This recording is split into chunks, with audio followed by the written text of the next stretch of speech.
This is my first year I didn't coach. And I gave my son to the East Cobb complex. And that leads me to my next segment. I did that because they all showed me a president on whatever team they were on that the coaches had an idea when the kids came to practice every day. The kids knew they had to come to practice and they got a certain amount of time to do it, that they're going to get something done.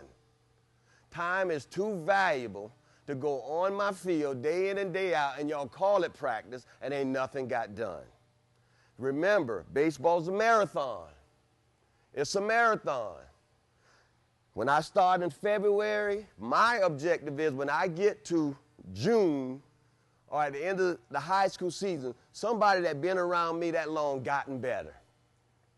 Maybe not only as a baseball player, as an individual, because it's decision making. And I think developing a man is just as important as developing a baseball player. So anytime I get a chance to be with a kid, I get a chance to not only develop his baseball skills, which he's probably loved, I get to tap into other aspects of his life.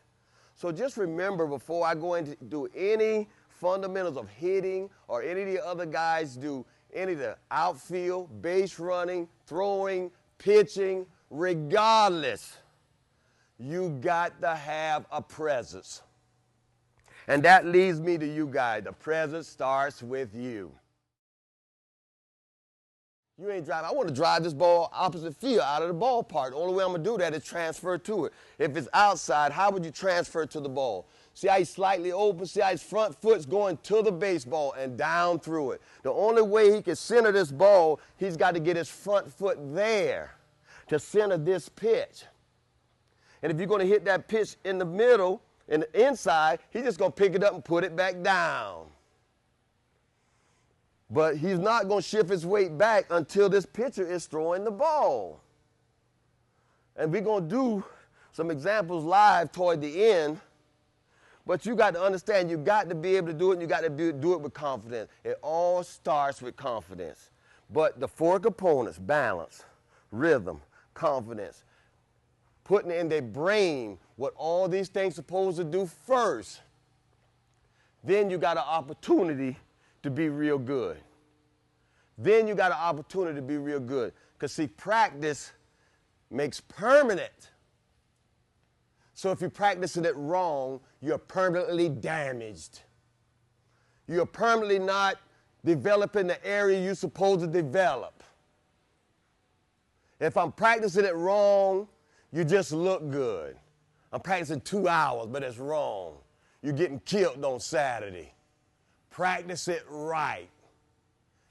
End of story. You can't sit and do something wrong all day and just say, oh, baby, I've been out there from 4:30 to 6:30. But you did it wrong. So learn how to do it correctly. Balance. Those are the only three things. I don't like to get complex in hitting because you can't. You can only hit the basics of how to stand, the proper way to swing, the locations of the baseball. Then you have to get to the individuals, guys. Every individual is different. You might have a guy hands up here, hands here, hands here. I don't care as long as he can get to that ball, but I got to see him for a minute. Then when I see he ain't having success, then that's when my buttons start to turn. This is what I got to do with this kid. This is what I got to do with this kid. This is the type of player I got to do with this kid. Remember, you got some kids that can't run, so they boppers.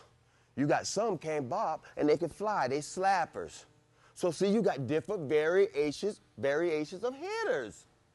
Everybody got to learn to play their role. Brett Butler knew he was going to get on like this. Otis Nixon knew he was going to slap the ball to the left of the shortstop and he going to beat him out. But Chipper Jones knew I got to stay back and drive this thing over this wall. Different types of hitters.